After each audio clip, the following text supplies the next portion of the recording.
it's Sarah Anderson, and joining me now is Dr. Lee Holt of the Civil Health Division to answer some concerning questions we have on the recent attacks that we're currently witnessing in Pennsylvania, South Carolina, and Georgia. Dr. Holt, thank you for coming on today to answer these questions. Happy to be here. I have some questions written on a cue card that I'd like to go over with you. That's no problem.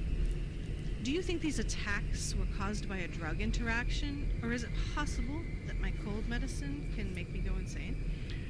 Well, I don't think that your cold medicine is going to make you insane, for one. There's a lot of processes that go together to make sure that any over-the-counter medication that you receive, or any sort of medication you receive in general, goes through many steps to make sure that it's safe for people to use. There, obviously, in any kind of setting, it's important to make sure you don't use medication that's been tampered with.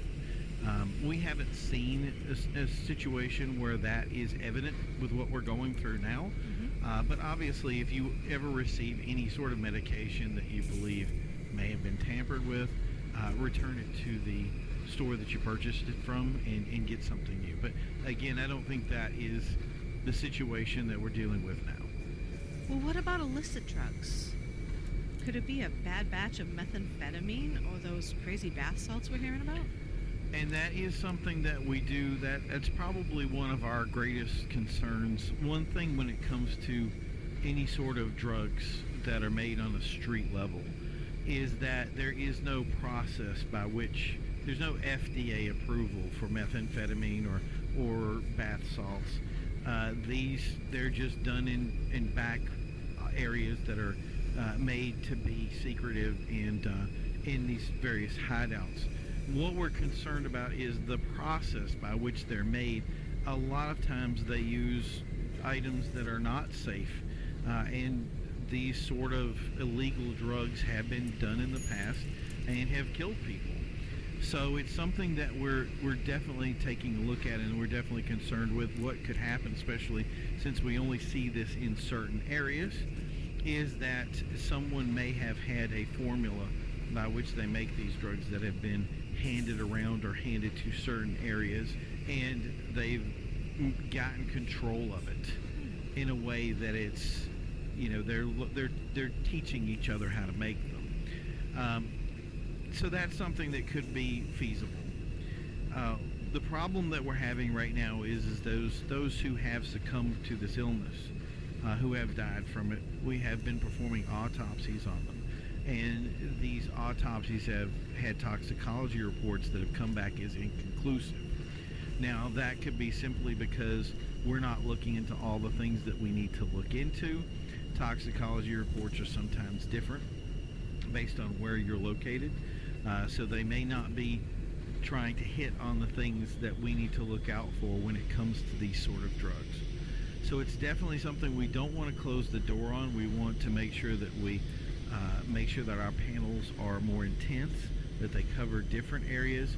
But one of the things that we want to do, if we're going to do that, is we need to find out exactly by what process these drugs are made, and find some way of figuring out exactly what process is causing the problem. Interesting. Well, what about our homeless right now? They seem to be most affected by this. Is there something that our homeless population should be concerned about, or is there steps that they can take to remain safe?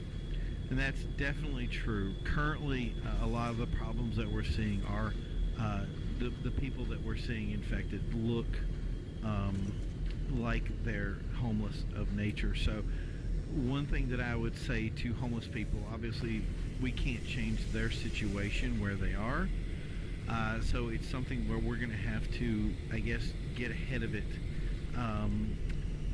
One thing I would say to any homeless person is that avoid things that are new or different in your settings. So if you have someone that comes by and a different person that's trying to sell you drugs, or somebody who has some sort of food, or anything that like I said, is out of the ordinary, and this would transpire over in how you're feeling too. If you feel sick, if you feel unhealthy, or you have someone that is with you that is also not feeling well, or sick, make sure you take the precautions that you need to get you or them to some sort of help, and contact some sort of first responder to help you with that. Good. Dr. Holtz, do you think this could be a terrorist attack? Currently, that's something that originally we are working with the Federal Bureau of Investigation and the CIA regarding this, and we've done a lot of research from that aspect.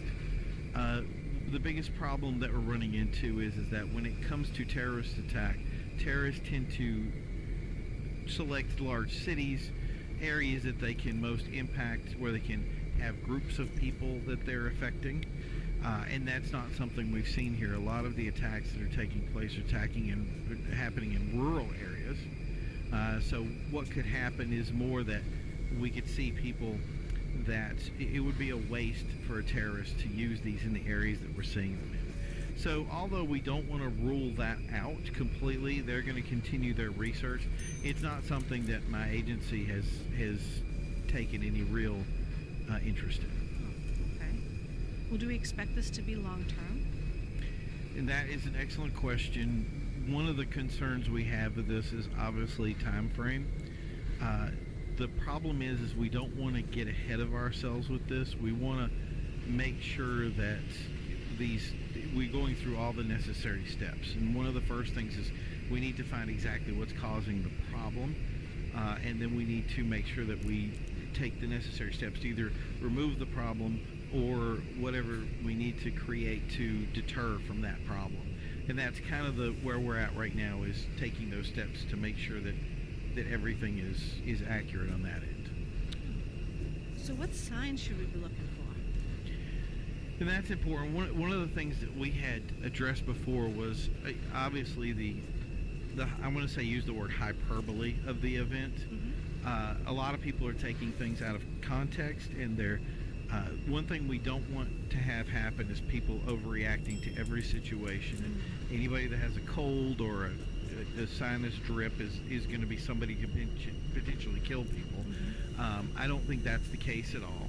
One of the concerns that we have is obviously making sure that you're aware of things. So the first thing I would look at is lethargy.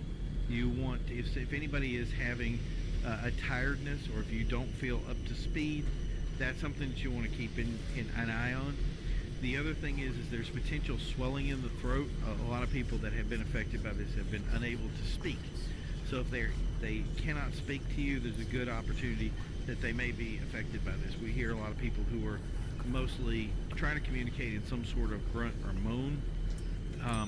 And that could be a result too that we believe this may affect the brain. So it could be something that's pain oriented. So if it's affecting the brain, it could generate a great deal of pain.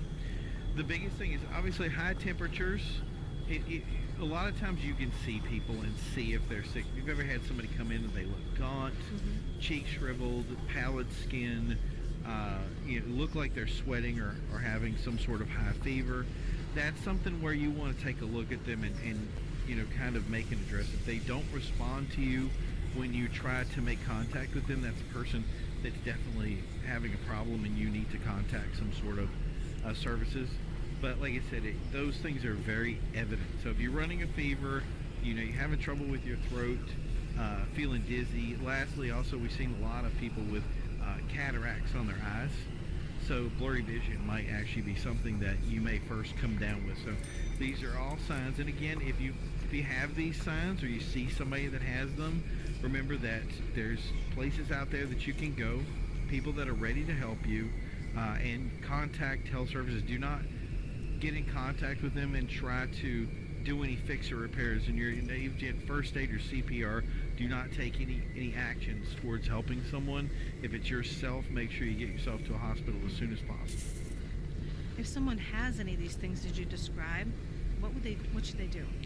That's again, we'd be going right to the hospital. Contact a first responder. Do not get in touch with them. Don't come in contact with them. Definitely, right now, one of the things that we had concerns with, especially with the homeless population, was that they were saying that they weren't insured or that they had no way of getting in touch with anybody. Just get to a hospital. Right now, hospitals have been made aware to help people, They've been made sure that they don't ask questions. They're just going to help you and do what they need to do to make sure that you are safe and with the people that you need. So, like I said, anything first responders, contact emergency services. Like I said, they're ready to help you at any time. Thank you, Dr. Holt, for coming on to answer our concerning questions. Yeah, it was my pleasure. As always, we will keep everyone up to date on the information as it comes in. And now, a word.